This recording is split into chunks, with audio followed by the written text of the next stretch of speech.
ક્યારેક કેવું હોય છે નહીં, એક સાવ સામાન્ય દ્રશ્ય જોઈએ અને મનમાં કેટલાય ઊંડા વિચારો ચાલવા લાગે. આજે આપણે એવી જ એક કવિતાને સમજીશું જે સ્મૃતિ, વિદાય અને સમયના વહેણની વાત કરે છે. કેવી રીતે સમય આપણી સૌથી તીવ્ર લાગણીઓને પણ ધીમે ધીમે ભૂંસી નાખે છે. જરા આ ચિત્ર જુઓ. પહેલી નજરે તો સાવ સામાન્ય લાગે છે. કોઈક રસ્તો સાફ કરી રહ્યું છે અને પાછળ એક ભીની કેડી રહી જાય છે. પણ શું આ ફક્ત એક ભીની કેડી જ છે કે પછી એ કોઈ ઊંડી વાર્તા કહી રહી છે? આ જ દૃશ્યને એક અલગ જ અર્થ આપે છે કેટલાક શબ્દો. કવિતાની આ પંક્તિઓ આપણને એક એવી ભાવનાત્મક સફર પર લઈ જશે જ્યાં એક ભીનો લીસોટો પણ ઘણું બધું કહી શકે છે. કવિતાની શરૂઆત જ એક એવા દ્રશ્યથી થાય છે જે કદાચ આપણે બધાએ અનુભવ્યું હશે. કોઈનું આપણાથી દૂર જવું, ધીમે ધીમે નજર સામેથી ઓઝલ થઈ જવું, આ એક એવો અનુભવ છે જે બધાની જિંદગી સાથે ક્યાંક ને ક્યાંક જોડાયેલો છે, ખરું ને? તો એમના ગયા પછી પાછળ શું રહી જાય છે? ફક્ત એક ભીનો લીસોટો. જરા વિચારો. આ તાજી યાદ છે, એવો તાજો અહેસાસ કે કોઈક હમણાં જ અહીં હતું. એ નુકસાનની એક સ્પષ્ટ નિશાની છે જે હજી સુકાઈ નથી. પણ દુનિયા ક્યાં રોકાય છે?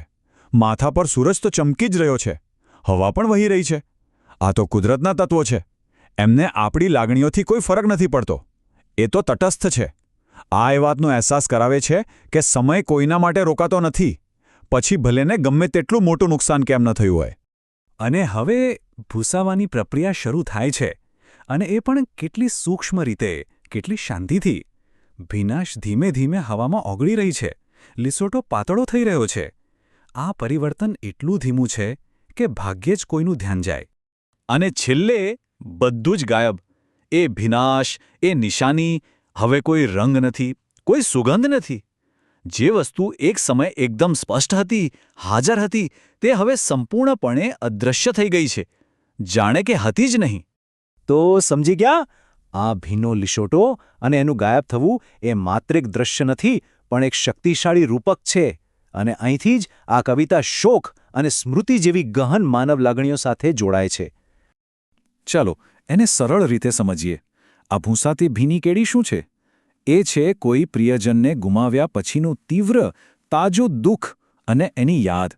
શરૂઆતમાં એ દુઃખ એટલું જ વાસ્તવિક અને સ્પર્શી શકાય એવું લાગે છે જેટલો પેલો ભીનો લીસોટો. અને પેલો સૂરજ અને પવન? એ બીજું કંઈ નહીં, પણ સમયનું જ પ્રતીક છે. સમય તો કોઈની પરવા કર્યા વગર સતત વહેતો જ રહે છે. અને એ જ સમય છે જે ધીમે ધીમે, હળવે હળવે આપણી યાદોને, દુઃખને સૂકવી નાખે છે. કવિતાની એ પંક્તિઓ, કોઈ રંગ નથી, સુગંધ નથી. વાહ! એ કેટલી સચોટ રીતે બતાવે છે કે સમય જતાં યાદો કેવી રીતે ઝાંખી પડે છે. જે નાની નાની વિગતો, અવાજો, સુગંધ એક સમયે એકદમ જીવંત હતા, તે ધીમે ધીમે પોતાની તીવ્રતા ગુમાવી દે છે. તો આ કવિતાનો મુખ્ય સાર એ જ છે કે શોકનું જતું રહેવું એ કોઈ નાટકીય ઘટના નથી. એ તો એક શાંત, ક્રમિક અને એકદમ કુદરતી પ્રક્રિયા છે. એક એવી પ્રક્રિયા જે લગભગ આપણી જાણ બહાર જ પૂરી થઈ જાય છે. પણ આ કવિતા આટલી બધી અસર કેમ કરે છે? એનું કારણ એ છે કે તે એક સાર્વત્રિક માનવ અનુભવને સ્પર્શે છે. જેણે પણ ક્યારેક કોઈને ગુમાવ્યું હોય તે આ રૂપક સાથે તરત જ જોડાઈ શકે છે. આ કવિતા આપણને સ્મૃતિના સ્વભાવ વિશે પણ ઘણું શીખવે છે. શરૂઆતમાં યાદો કેટલી તીવ્ર અને સ્પષ્ટ હોય છે નહીં, પણ એ હંમેશા સમયના વહેણ પર નિર્ભર હોય છે. એ શાંતિથી ધીમે ધીમે ઝાંખી પડી જાય છે. અને ખબર છે, યાદોનું આ ભૂંસાવું એ જાણે કે એક બીજી, વધુ શાંત વિદાય જેવું છે. ચાલો ફરી એકવાર પહેલા દૃશ્ય પર પાછા જઈએ.